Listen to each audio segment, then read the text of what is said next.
deals with income tax, taxation, federal taxation, and money laundering. So now, on the next side, I want to talk about your relationship with the IRS. Obviously, you're an agent there for a few years. You come across some information, and you just simply ask the IRS a few simple questions, and then all of a sudden, things change in rapid fashion. And of course, right. Joe is featured in America Freedom to Fascism, which, according to the MIAC report, is a terrorist document, and we shouldn't be handing it out to people, and you must be anti-Semitic if you're passing out Aaron Russo's film. We got Joe Bannister on the other side. It's the Infowarrior with Jason Bermas, PrisonPlanet.com and Infowars.com.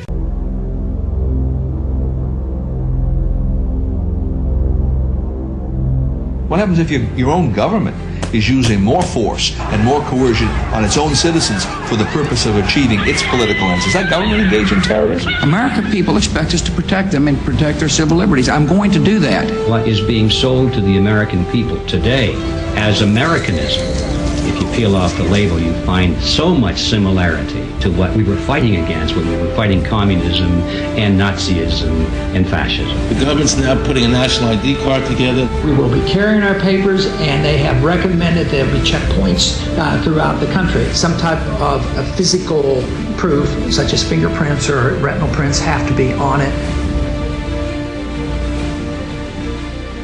Desires of the people really have no consequence. They go out and they vote. Doesn't make any difference which candidate they elect.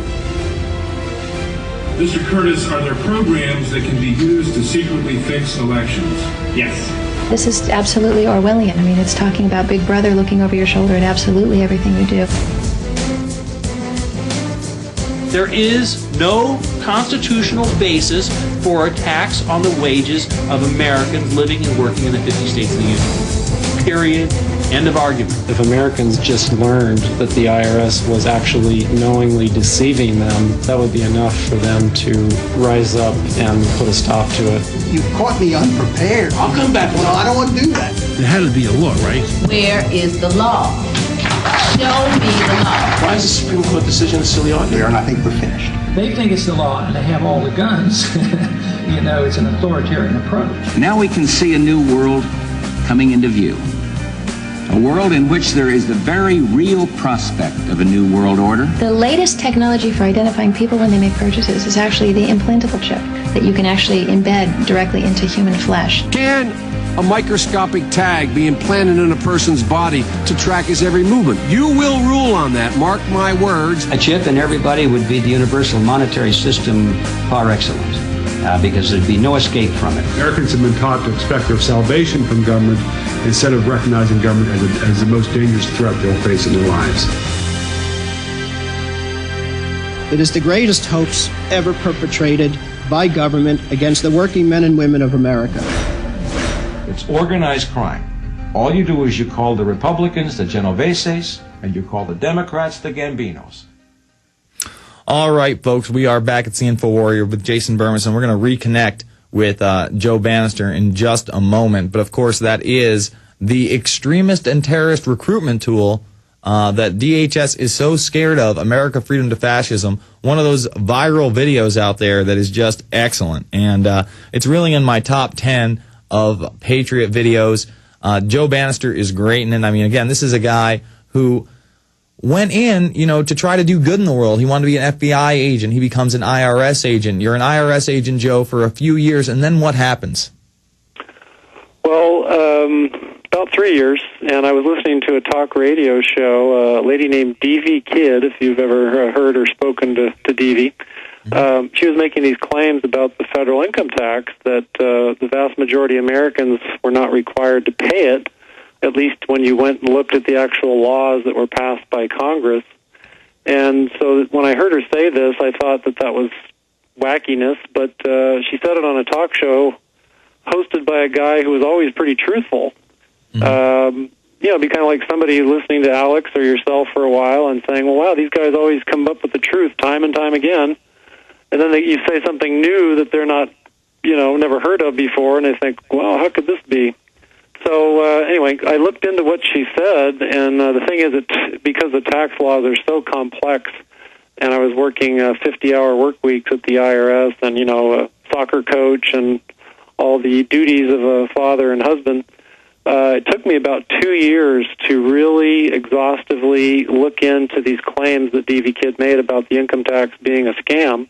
And after that 2-year period, I really had to come to the conclusion, grudgingly, that she was right, that the IRS was lying to people, violating their rights, stealing their property, and without the lawful authority to do so.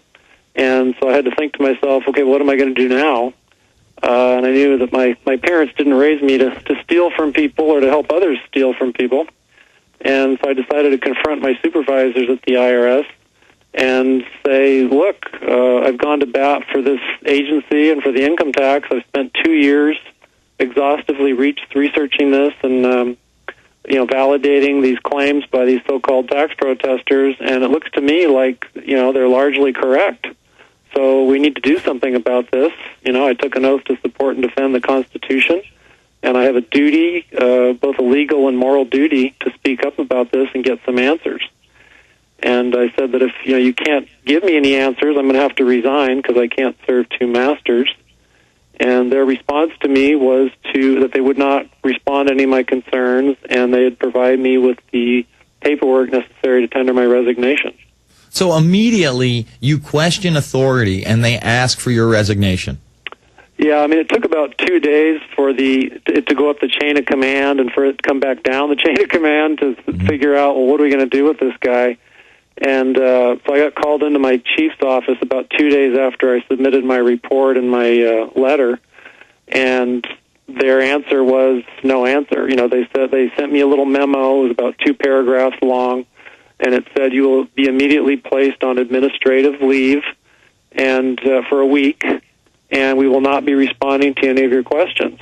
So they didn't fire me, but they immediately sent me home, took my firearm, and sent me home for a week. And so about halfway through that week, I realized that, I have earned a pretty good reputation here at the IRS over the last 5.5 years.